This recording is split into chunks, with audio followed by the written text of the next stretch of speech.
EVM యంత్రాలను భద్రపరిచిన strong room కు కూతవేటు దూరంలో ముఖ్యమంత్రి సెక్యూరిటీ సిబ్బంది విందు చేసుకున్నారు. నిబంధనలకు విరుద్ధంగా వైసీపీ సిద్ధం పోస్టర్లు, ఆ పార్టీ డీజే పాటలతో హోరెత్తించారు. నాగార్జున వర్సిటీలో జరిగిన ఈ ఘటనపై టీడీపీ అధినేత చంద్రబాబు ఈసీకి ఫిర్యాదు చేశారు. ఎన్నికల నిబంధనలను ఉల్లంఘించిన సీఎం సెక్యూరిటీపై చర్యలు తీసుకోవాలని విజ్ఞప్తి చేశారు. వెంటనే స్ట్రాంగ్ రూమ్ల దగ్గర పటిష్ట బందోబస్తును ఏర్పాటు చేయాలి అని ఆయన కోరారు. ఇక గుంటూరు లోక్సభ పరిధిలో 7 అసెంబ్లీ అభ్యర్థుల భవితవ్యాన్ని నిర్ణయించే ఈవీఎం యంత్రాలను ఆచార్య నాగార్జున యూనివర్సిటీలోని ఓ స్ట్రాంగ్ రూమ్ లో ఉంచి బందోబస్తు ఏర్పాటు చేశారు.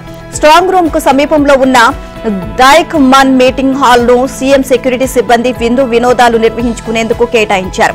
ఇక దీంతో ప్రతిపక్ష పార్టీ అభ్యర్థులు కలవరపాటుకు గురవుతున్నారు. లోకేష్ పోటీ చేసిన మంగళగిరి నియోజకవర్గానికి సంబంధించిన ఈవీఎంలు ఇదే స్ట్రాంగ్ రూమ్ లో ఉన్నాయి. లోకేష్ ను ఓడించేందుకు తాడేపల్లి ప్యాలెస్ పెద్దలు ఎన్నికల సమయంలో ఎన్నో కుయుక్తులు పడినప్పటికీ ఓటర్లు నమ్మలేదు అని గ్రహించి ఏదో కుట్రని వ్యూహరచన చేస్తున్నారు అనే భయం టీడీపీ నేతల్లో నెలకొంది. దీంతో ఈ పార్టీ నిర్వహించిన CM security group SP Attada బాపూజీపై కఠిన చర్యలు తీసుకోవాలని చంద్రబాబు డిమాండ్ చేశారు.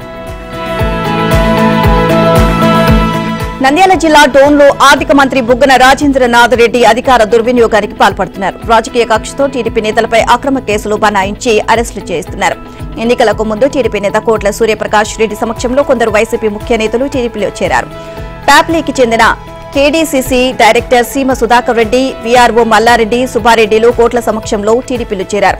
ఎన్నికల్లో తనకు వ్యతిరేకంగా పనిచేశారు అనే అక్కసుతో వీరిపై ఎస్సీ ఎస్టీ అట్రాసిటీ కేసు నమోదు చేయించారు బుగ్గన రాజేంద్రనాథ్ రెడ్డి. బుగ్గన ఆదేశాలతో తెల్లవారుజామునే సుధాకర్ రెడ్డి, మల్లారెడ్డితో పాటు మరో 6గురిని పోలీసులు అరెస్ట్ చేశారు. ఇక విషయం తెలుసుకున్న టీడీపీ నేతలు డీఎస్పీ కార్యాలయంలో ఎదుట ఆందోళన చేపట్టారు.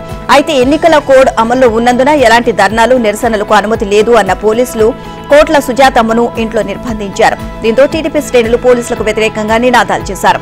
రాజకీయ కక్షతో తప్పుడు కేసులు పెడుతున్నారని సుజాతమ్మ విమర్శించారు. కడప జిల్లా జమ్మలమడుగులో పోలీసులు హై అలర్ట్ ప్రకటించారు. నియోజకవర్గ వ్యాప్తంగా 144 సెక్షన్ కొనసాగుతోంది. నియోజకవర్గంలో ఎలాంటి అల్లర్లు జరగకుండా పోలీసులు బందోబస్తు చర్యలు చేపట్టారు. జమ్మలమడుగులో 500 మంది పోలీసులు భారీ బందోబస్తు ఏర్పాటు చేశారు. జమ్మలమడుగు మండలం దేవగుడి గ్రామంలో ఆది నారాయణ రెడ్డి, భూపేష్ రెడ్డి, ఎర్రగుంట్ల మండలం నిడిజివ్వి గ్రామంలో ఎమ్మెల్యే సుధీర్ రెడ్డి ఇంటి వద్ద పోలీస్ పికెట్ ఏర్పాటు చేశారు. ముందస్తు చర్యల్లో భాగంగా జమ్మలమడుగులో పోలీస్ కవాతు నిర్వహించారు. జమ్మలమడుగు బీజేపీ అభ్యర్థి ఆది నారాయణ రెడ్డికి 4+4, కడప లోక్సభ టీడీపీ అభ్యర్థి భూపేష్ రెడ్డికి 3+3, ఎమ్మెల్యే సుధీర్ రెడ్డికి 4+4 గన్మెన్ సౌకర్యం కల్పించారు. ఈ నెల 13వ తేదీన ఎన్నికల సందర్భంగా జమ్మలమడుగు వెంకటేశ్వర కాలనీ 116, 117 పోలింగ్ కేంద్రాల వద్ద వైసీపీ కూటమి నేతల మధ్య ఘర్షణ తలెత్తింది. శాంతి భద్రతలు చేజారిపోకుండా టీడీపీ, బీజేపీ, వైసీపీ నేతలను గృహ నిర్బంధంలో ఉంచామని డీఎస్పీ తెలియజేశారు. ఇక ఎవరైనా కవ్వింపు చర్యలకు పాల్పడితే కఠిన చర్యలు తీసుకుంటామని హెచ్చరించారు.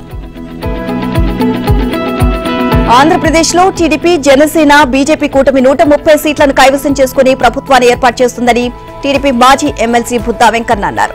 ఇక విజయవాడలో ఆయన విలేకరులతో మాట్లాడుతూ మోదీ, చంద్రబాబు, పవన్ కళ్యాణ్ కలయిక సూపర్ డూపర్ హిట్ అయింది అన్నారు. ప్రభుత్వ వ్యతిరేక ఓటుతో 81% పోలింగ్ జరిగింది అన్నారు. రికార్డు స్థాయిలో చంద్రబాబు 4గోసారి సీఎం కావడం ఖాయమని అమరావతి వేదికగా ప్రమాణ స్వీకారం చేస్తారు అని చెప్పారు. జగన్ వంటి దొంగను తరిమికొట్టేందుకు నిజాయితీ పరులందరూ ఒక్కటయ్యారు అని తెలియజేశారు. అధికారులను భయపెట్టేందుకే జగన్ విశాఖలో ప్రమాణ స్వీకారం చేస్తారు అని బొత్స సత్యనారాయణ ప్రకటించారని అన్నారు. జూన్ 4న ఆశ్చర్యకర పరిణామాలు చూస్తారు అని చెప్పారు. ఇంజనీరింగ్, అగ్రికల్చర్, ఫార్మసీ కోర్సుల్లో ప్రవేశాలకు నిర్వహించే ఏపీ ఈఏపీ సెట్ 2024 పరీక్షలు నేటి నుంచి ప్రారంభమవుతున్నాయి. నేడు, రేపు బైపీసీ స్ట్రీమ్ కు 18 నుంచి 23 వరకు ఎంపీసీ స్ట్రీమ్ పరీక్షలు జరగనున్నాయి. ఈ పరీక్షలకు ఎప్పటిలాగే నిమిషం నిబంధనను అమలు చేస్తున్నట్లు ఉన్నత విద్యా మండలి చైర్మన్ కె హేమచంద్రారెడ్డి తెలియజేశారు. సెట్ చైర్మన్ జీవీఆర్ ప్రసాదరాజుతో కలిసి మంగళగిరిలోని మండలి కార్యాలయంలో ఆయన విలేకరులతో మాట్లాడారు. ప్రతిరోజు ఉదయం 9 నుంచి 12 గంటల వరకు, మధ్యాహ్నం 2:30 నుంచి 5:30 గంటల వరకు పరీక్షలు జరుగుతాయని అన్నారు. ఇక ఈ ఏడాది 3,61,640 మంది దరఖాస్తు చేసుకున్నారని, వీరిలో 2,73,008 మంది ఎంపీసీ స్ట్రీమ్ కు, 87,421 మంది బైపీసీ స్ట్రీమ్ కు, 1,121 మంది రెండింటికి దరఖాస్తు చేసుకున్నారని అన్నారు. 49 ప్రాంతాల్లో 142 కేంద్రాల్లో పరీక్షలు నిర్వహిస్తున్నామని, హైదరాబాద్ లో 2 సెంటర్లు ఉన్నాయని చెప్పారు. నంద్యాలలో మొదట ఎంపిక చేసిన కాలేజీల్లో ఈవీఎంలు భద్రపరచడం వల్ల రామకృష్ణ, ఎస్వీఆర్ కాలేజీలకు సెంటర్లను మార్చామని, ఈ సమాచారం విద్యార్థులకు పంపామని తెలిపారు. పరీక్షా కేంద్రాల్లోకి ఎలాంటి ఎలక్ట్రానిక్ ఉపకరణాలు తీసుకురాకూడదు అని అన్నారు. ఎవరి దగ్గరైనా ఎలక్ట్రానిక్ డివైస్ దొరికితే డీబార్ చేస్తామని తెలియజేశారు. ఇసుక అక్రమ తవ్వకాలపై కేంద్ర బృందం ఇచ్చిన నివేదికకు భిన్నంగా 22 జిల్లాల కలెక్టర్లు జాతీయ హరిత ట్రిబ్యునల్ కు నివేదికలు సమర్పించారు. ఫిబ్రవరి 11, 14 తేదీల నడుమ తనిఖీలు నిర్వహించి కలెక్టర్లు పంపిన నివేదికలన్నీ ప్రభుత్వానికి పూర్తి అనుకూలంగా ఉన్నాయని, వాస్తవాలను కప్పిపుచ్చేలా ఉన్నాయి అంటూ ఆంధ్రజ్యోతి కథనాన్ని ప్రచురించింది. అయితే ఆయా కలెక్టర్లు ఎన్జీటీకి సమర్పించిన నివేదికలు తాజాగా ఆంధ్రజ్యోతికి చేతికి చిక్కాయి. ఆ నివేదికలన్నీ ఒకే ఫార్మాట్ లో ఉన్నాయి. పొల్లు పోకుండా, పదం మారకుండా నిర్దేశిత రీచ్లలో ఇసుక తవ్వకాలే జరగలేదు అంటూ కలెక్టర్లంతా మూకమ్మడి నివేదికలు ఇచ్చారు. ఇక ఆ నివేదికలపై ఎన్జీటీ విస్మయాన్ని ప్రకటించిన విషయం తెలిసిందే. నివేదికలన్నీ ఒకే ఫార్మాట్ లో ఉన్నాయేమిటి అంటూ ఏపీ సర్కార్ను, గనుల శాఖను ప్రశ్నించింది. ప్రభుత్వానికి ఏమాత్రం మాట రాకుండా సర్కార్ పెద్దలు కోరుకున్నట్లే కలెక్టర్లు పోటీపడి మరీ ఇచ్చారు. అల్లూరి సీతారామరాజు జిల్లా కలెక్టర్ ఏట్పాక కొయ్యగూడెంలోని రీచ్లను పరిశీలించారు. ఇక ఆరిండిట్లో ఇసుక తవ్వకాలే జరగలేదని నిర్ధారించారు. అనకాపల్లి కలెక్టర్ తమ జిల్లాలో పెద్ద నదులు లేవని, ఇసుక రీచ్ లేవు అన్నారు. అనంతపురంలో రాయదుర్గం మండలం వేపరాల రీచ్ పరిధిలో తనిఖీలు చేశారు. ఇసుక తవ్వకాలే జరగడం లేదు అన్నారు. అన్నమయ్య జిల్లాలో రాజంపేట మండలం టంగుటూరులోని చెయ్యేరు నదిని కలెక్టర్ తనిఖీ చేశారు. గతంలోనూ తాజాగా ఇసుక తవ్వకాలు జరిగిన ఆనవాళ్లే లేవని తేల్చారు. బాపట్ల జిల్లా కొల్లూరు మండలం జువ్వలపాలెం రీచ్ లో కలెక్టర్ ఫిబ్రవరి 14న తనిఖీ చేశారు. ఆ రీచ్ లో గతంలో భారీ యంత్రాలతో మైనింగ్ చేసిన ఆనవాళ్లే లేవు అన్నారు. కానీ ఇదే బాపట్ల జిల్లాలో ఇసుక అక్రమ తవ్వకాలపై 32 ఆధారాలు ఎన్జీటీ వద్ద ఉన్నాయి. కేంద్ర జాయింట్ కమిటీ కూడా ఇక్కడ అక్రమ తవ్వకాలు జరుగుతున్నాయని నిర్ధారించింది. ప్రజలకు ఇచ్చిన మాట ప్రకారం ఆగస్టు 15వ తేదీలోగా రైతు రుణమాఫీ చేసి తీరాల్సిందేనని ముఖ్యమంత్రి రేవంత్ రెడ్డి అధికారులతో అన్నారు. ఇందుకు అవసరమైన ఏర్పాట్లు చేయాలని వారిని ఆదేశించారు. రైతులను రుణ విముక్తులను చేయాలని రాష్ట్ర ప్రభుత్వం లక్ష్యంగా పెట్టుకున్నందున నిర్ణీత గడువులోగా నిధులను సమీకరించే ప్రయత్నాలు పూర్తి చేయాలి అన్నారు. ఇందుకోసం భారీ మొత్తంలో నిధులు ఇచ్చేందుకు ముందుకు వచ్చే బ్యాంకర్లతో సంప్రదింపులు చేయాలని సూచించారు. అవసరమైతే రైతుల సంక్షేమానికి ప్రత్యేక కార్పొరేషన్ ఏర్పాటు చేసి రుణమాఫీకి సరిపడే నిధులను సర్దుబాటు చేయాలని అన్నారు. రైతు రుణమాఫీ, ధాన్యం కొనుగోళ్లపై సంబంధిత అధికారులతో సచివాలయంలో ముఖ్యమంత్రి సమీక్ష నిర్వహించారు. ధాన్యం కొనుగోలులో వేగం పెంచాలని, దళారుల జోక్యం లేకుండా చూడాలని అధికారులను ఆదేశించారు. వర్షాకాలం ప్రారంభానికి ముందే ధాన్యం కొనుగోలు ప్రక్రియను పూర్తి చేయాలని సూచించారు. మరోవైపు తెలంగాణ రాష్ట్రం ఆవిర్భవించి 10 ఏళ్లు పూర్తి కావస్తున్నందున ఆంధ్రప్రదేశ్లో విభజన సమస్యలన్నింటినీ పరిష్కరించుకుందామని సీఎం రేవంత్ రెడ్డి అన్నారు. ఇందుకోసం ఉద్యోగుల కేటాయింపు దగ్గర నుంచి ఆస్తులు, అప్పుల పంపిణీకి సంబంధించిన పెండింగ్ అంశాలన్నిటిపైనా నివేదిక తయారు చేయాలని అధికారులను ఆదేశించారు. ఎన్నికలు హామీలు అమలు చేయకుండా రాష్ట్రంలోని రైతులను కాంగ్రెస్ ప్రభుత్వం మోసగిస్తోందని సర్కార్ చర్యలను నిరసిస్తూ బీఆర్ఎస్ ఆధ్వర్యంలో పోరాటం చేయనున్నట్లు ఆ పార్టీ అధినేత కేసీఆర్ తెలియజేశారు. ఇవాళ రాష్ట్ర వ్యాప్తంగా అన్ని అసెంబ్లీ నియోజకవర్గ కేంద్రాల్లో నిరసన కార్యక్రమాలు చేపట్టాలి అని నిర్ణయించినట్లు తెలిపారు.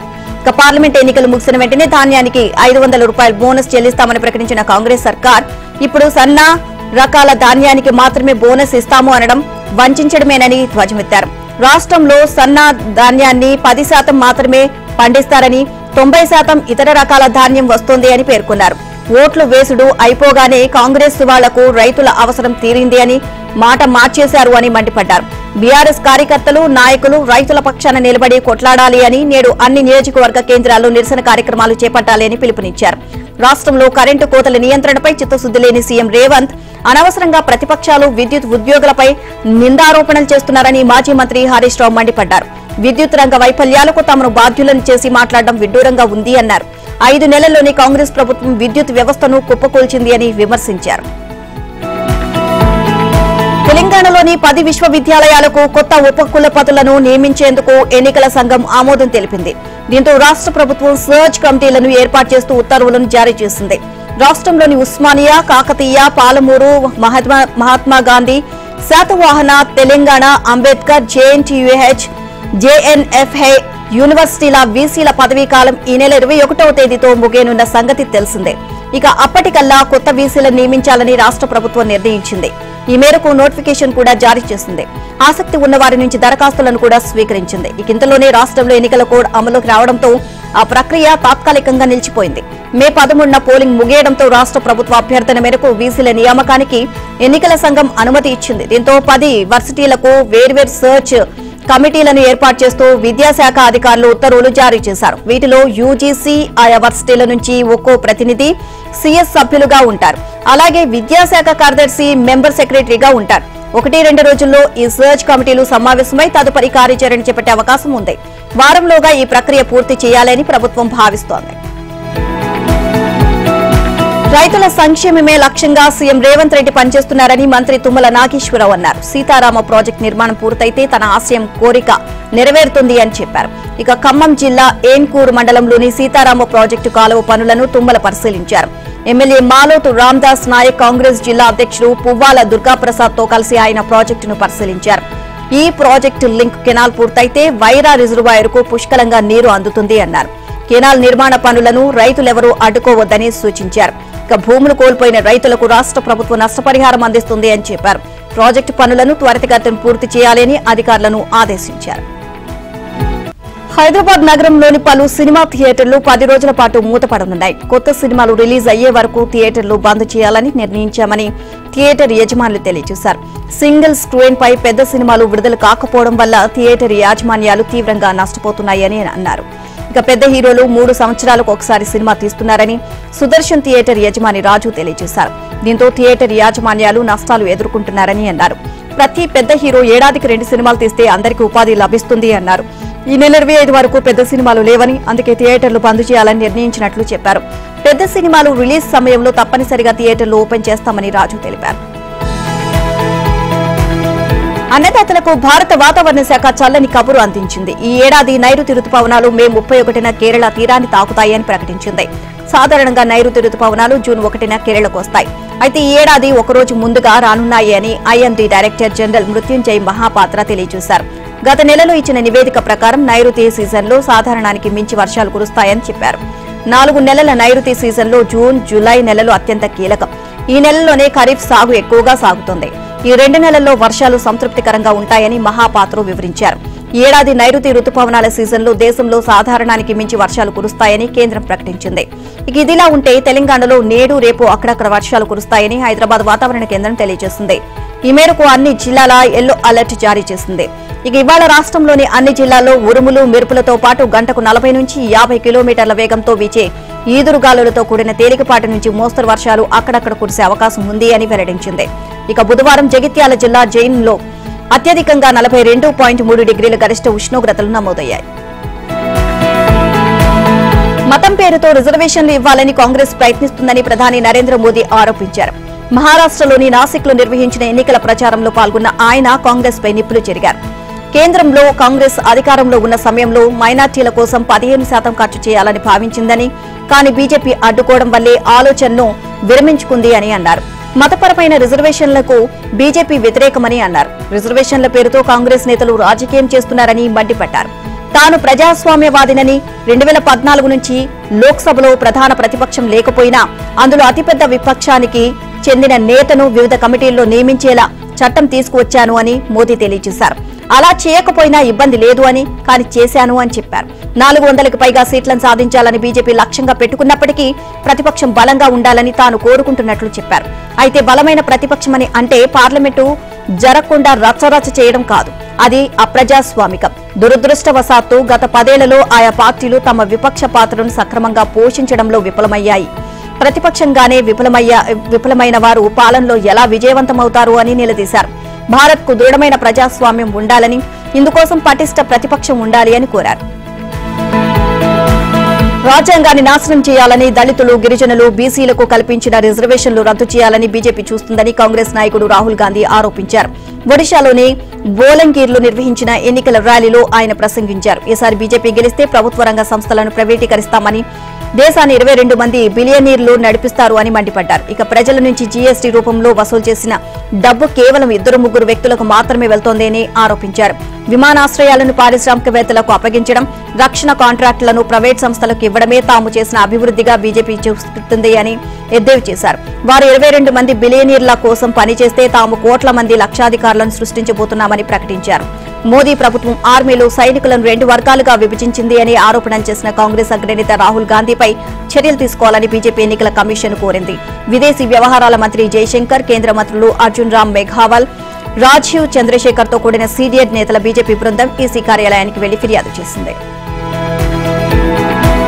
ఇండియా కూటమి అధికారంలోకి వస్తే దేశంలోని పేదలకు బీజేపీ ప్రభుత్వం ఇస్తున్న ఉచిత రేషన్ పరిణామాన్ని ఇక రెట్టింపు చేస్తామని కాంగ్రెస్ అధ్యక్షుడు ఖర్గే ప్రకటించారు. కాంగ్రెస్ ఆహార భద్రతా చట్టాన్ని తెచ్చింది అని, పేదల కోసం మీరేం చేయలేదు అని మోదీ ప్రభుత్వాన్ని ఆయన విమర్శించారు. సమాజ్వాదీ పార్టీ అధినేత అఖిలేష్ యాదవ్ తో కలిసి ఖర్గే మీడియాతో మాట్లాడారు. పేదలకు బీజేపీ 5 కిలోలు రేషన్ ఇస్తుంది. ఇండియా కూటమి ప్రభుత్వం అధికారంలోకి వస్తే 10 కిలోలు ఇస్తామని తెలియజేశారు. తెలంగాణ, కర్ణాటకతో సహా పలు రాష్ట్రాల్లో ఇప్పటికే దీన్ని అమలు చేశాం కాబట్టే గ్యారంటీగా చెబుతున్నామని ఆయన పేర్కొన్నారు. 2024 లోక్సభ ఎన్నికల్లో ప్రధాని మోదీకి వీడుకోలు పలికేందుకు దేశ ప్రజలు సిద్ధంగా ఉన్నారని ఖర్గే చెప్పారు. జూన్ 4న ఇండియా కూటమి కొత్త ప్రభుత్వాన్ని ఏర్పాటు చేస్తుంది అని ధీమా వ్యక్తం చేశారు. కేజ్రీవాల్ కు సుప్రీంకోర్టు బెయిల్ ఇవ్వడంపై కేంద్ర హోంమంత్రి అమిత్ షా సంచలన వ్యాఖ్యలు చేశారు. ఇదేదో సాధారణ తీర్పు అని నేను అనుకోవట్లేదు. దేశంలో చాలా మంది కేజ్రీవాల్ కు స్పెషల్ ట్రీట్మెంట్ ఇచ్చినట్లు నమ్ముతున్నారు అని ఏఎన్ఐ వార్తా సంస్థకు ఇచ్చిన ఇంటర్వ్యూలో వ్యాఖ్యానించారు. ఇక బీజేపీలో ఉన్న ఆనవాయితీ ప్రకారం 75 ఏళ్ల వయసు రాగానే అంటే 2025లో మోదీ రిటైర్ అవుతారు అంటూ కేజ్రీవాల్ చేసిన వ్యాఖ్యలపైన అమిత్ షా స్పందించారు. నరేంద్ర మోదీ 2029 దాకా అధికారంలో ఉంటారని కేజ్రీని ఉద్దేశించి వ్యాఖ్యానించారు. ఆప్ రాజ్యసభ ఎంపీ స్వాతి మలీవాల్పై కేజ్రీ పీఏ బిభావ్ కుమార్ దాడి గురించి ప్రస్తావిస్తూ ఆయన ప్రస్తుతానికి వేరే వివాదంలో చిక్కుకున్నారు. ముందు దాని నుంచి బయటపడనివ్వండి అని అమిత్ షా చెప్పారు. సార్వత్రిక ఎన్నికల్లో ఇండియా కూటమికి మెజారిటీ వస్తే జూన్ 5న తాను జైలు నుంచి బయటకు వస్తానని, చీపురు గుర్తుకు ప్రజలు వెల్లువలా ఓటేస్తే తాను అసలు జైలుకే వెళ్లాల్సిన అవసరం ఉండదు అని కేజ్రీవాల్ చేసిన వ్యాఖ్యలు స్పష్టంగా కోర్టు ధిక్కారమేనని అన్నారు. ఇక ఎన్నికల్లో ఎవరైనా గెలిస్తే వారు దోషులుగా తేలినా సరే సుప్రీంకోర్టు వారిని జైలుకు పంపలేదు అని చెప్పడానికి ఆయన ప్రయత్నిస్తున్నారు. కేజ్రీకి బెయిల్ ఇచ్చిన న్యాయమూర్తులు ఇప్పటికైనా గమనించాలి అని వ్యాఖ్యానించారు. ఉత్తరప్రదేశ్లో బీజేపీ బలమైన పార్టీగా ఉన్నప్పటికీ 2019లో పార్టీ సాధించిన ఫలితాలు పునరావృతం కావని ప్రతిపక్షం శిబిరంలో ఉన్న పలువురు నేతలు, రాజకీయ విశ్లేషకులు చెబుతున్నారు. దీనికి ప్రతిగా బీజేపీ నేతలు మాత్రం రామమందిరం నిర్మాణం, డబుల్ ఇంజిన్ సర్కార్ హయాంలో జరిగిన నిర్మాణాత్మక కార్యక్రమాలతో గతంలో కంటే ఎక్కువ ఫలితాలు సాధిస్తామని అసభావంతో ఉన్నారు. 2014లో యూపీలో బీజేపీ 71 సీట్లు సాధించగా 2019లో 62 సీట్లు గెలుచుకుంది. ఆ పార్టీ మిత్రపక్షం అప్నా దళ్ మరో 2 స్థానాలను కైవసం చేసుకుంది. ఈసారి రాష్ట్రంలోని మొత్తం 80 సీట్లలో తమ ఎన్డీఏ కూటమి 75కు పైగా స్థానాలు సాధిస్తుంది అని కమలనాథులు ఆత్మవిశ్వాసంతో ఉండగా 50 సీట్లకే పరిమితమవుతుందని ప్రతిపక్ష శిబిరంలో ఉన్న వాళ్లు చెబుతున్నారు. కాంగ్రెస్ అగ్రనేత రాహుల్ గాంధీనైతే యూపీలో ఇండియా కూటమి తుఫాన్ రానుంది అని 50 సీట్లను తాము గెలుచుకుంటామని చెప్పారు. దీంతో ప్రజా తీర్పు ఎవరికి అనుకూలము అనేది ఆసక్తికరంగా మారింది. రాష్ట్రంలో బీజేపీ నేతృత్వంలోని ఎన్డీఏ, ఎస్పీ నేతృత్వంలో ఇండియా కూటముల మధ్య పోటీ కేంద్రీకృతమై ఉండగా మాయావతి సారథ్యంలోని బీఎస్పీ ఒంటరిగా పోటీ చేస్తుంది. ఓవైసీ, ఎంఐఎం కూడా యూపీలో ఒక స్థానిక పార్టీతో కలిసి తన ఉనికి కోసం పోరాడుతోంది. ఢిల్లీ సీఎం కేజ్రీవాల్ నివాసంలో ఆమ్ ఆద్మీ పార్టీ రాజ్యసభ ఎంపీ స్వాతి మలీవాల్పై దాడి ఘటన దేశవ్యాప్తంగా చర్చనీయాంశంగా మారింది. సీఎం ఇంట్లోనే ఏకంగా కేజ్రీవాల్ వ్యక్తిగత కార్యదర్శి ఆమెపై దాడికి తెగబడడం హాట్ టాపిక్ గా మారింది. ఇప్పటికే లిక్కర్ పాలసీ కేసులో ఊపిరి సులుపుకుండా ఉన్న ఆప్ కు ఈ ఘటన కొత్త తలనొప్పిగా తెచ్చిపెట్టింది. ఇక లిక్కర్ కేసుతో ఆప్ ను ఇరుకుని పెట్టాలని చూస్తున్న బీజేపీ ఈ ఘటనతో మరింత స్పీడ్ పెంచింది. దీంతో ఈ ఇష్యూ కాస్త పొలిటికల్ టర్న్ తీసుకుంది. స్వాతి మలీవాల్ దాడి ఘటనపై బీజేపీ తీవ్ర ఆరోపణలు చేస్తోంది. ఆప్ కేజ్రీవాల్ కు వ్యతిరేకంగా నిరసనలు, ఆందోళనలు చేపడుతోంది. ఈ క్రమంలోనే బీజేపీ మహిళా మోర్చా కార్యకర్తలు మరోసారి కేజ్రీవాల్ నివాసానికి సమీపంలో ఆందోళన చేపట్టారు. ఘటనపై ముఖ్యమంత్రి స్పందించాలని, నిందితుడిని కఠినంగా శిక్షించాలని డిమాండ్ చేశారు. ఆప్ కు వ్యతిరేకంగా నినాదాలు చేశారు. ఈ సందర్భంగా బీజేపీ కార్యకర్తలు, పోలీసులకు మధ్య స్వల్ప వాగ్వాదం చోటు చేసుకుంది. కేజ్రీవాల్ నివాసంలో తనపై దాడి జరిగిన ఘటనపై స్వాతి మలీవాల్ స్పందించారు. కేజ్రీవాల్ వ్యక్తిగత సహచరుడు వైభవ్ కుమార్ తనతో అనుచితంగా స్పందించారని ఆమె తెలియజేశారు. ఈ విషయం కేజ్రీవాల్ దృష్టికి తీసుకువెళ్లాను అని, వైభవ్ పై చర్యలు తీసుకుంటామని చెప్పారని వెల్లడించారు. ఇక ఇదే ఘటనపై ఆప్ నేత సంజయ్ సింగ్ స్పందిస్తూ ఇదొక దురదృష్టకర ఘటన అన్నారు. దీన్ని సీఎం కేజ్రీవాల్ తీవ్రంగా పరిగణించినట్లు చెప్పారు. దీనిపై తగు చర్యలు తీసుకుంటామని అన్నారు. రాజస్థాన్లోని హిందుస్థాన్ కాపర్ లిమిటెడ్ కంపెనీ గనిలో చిక్కుకున్న కార్మికులు అధికారులు సురక్షితంగా రక్షించారు. నీమ్కా థానా జిల్లాలో ఉన్న కోలీహాన్ గనిలో నిన్న రాత్రి 15 మంది కార్మికులు చిక్కుకున్నారు. ఉద్యోగులను తీసుకువెళ్లే వర్టికల్ లిఫ్ట్ కూలడంతో ఈ ఘటన చోటు చేసుకుంది. వీరిలో 3 కార్మికులు గాయపడ్డారు. మిగిలిన వారిని సురక్షితంగా రక్షించినట్లు అధికారులు తెలియజేశారు. ఇక గనిలో ఉన్న లిఫ్ట్ రోప్ తెగిపోవడం వల్ల ఘటన జరిగినట్లు ప్రాథమికంగా నిర్ధారణకు వచ్చారు. లిఫ్ట్ లో చిక్కుకున్న కార్మికులకు శ్వాస తీసుకోవడంలో ఇబ్బంది కలగకుండా ఆక్సిజన్ ను సరఫరా చేశారు. సమీపంలోని ఆసుపత్రుల నుంచి అంబులెన్స్లను రప్పించారు. వైద్యుల బృందాలను కూడా సిద్ధంగా ఉంచారు. లిఫ్ట్ నుంచి రక్షించిన కార్మికులను హుటాహుటిన చుట్టుపక్కల ఆసుపత్రులకు తరలించారు. కార్మికులందరూ సురక్షితంగా ఉన్నట్లు కంపెనీ వర్గాలు ప్రకటించాయి. గుజరాత్ రాష్ట్రంలో వానలు దంచి కొడుతున్నాయి. వర్షాకాలం రాకముందే జోరుగా కురుస్తున్నాయి. బనస్కంత, డంగ్ జిల్లాలో ఎడతెరిపి లేకుండా వానలు పడుతున్నాయి. అంబాజీ ప్రాంతంలో ఉదయం నుంచి కురుస్తున్న భారీ వర్షంతో జనజీవనం స్తంభించిపోయింది. రోడ్లపై వాహనాలు ఎక్కడికక్కడ నిలిచిపోయాయి. ఈ నేపథ్యంలో ప్రజలు అప్రమత్తంగా ఉండాలని అధికారులు సూచనలు చేశారు.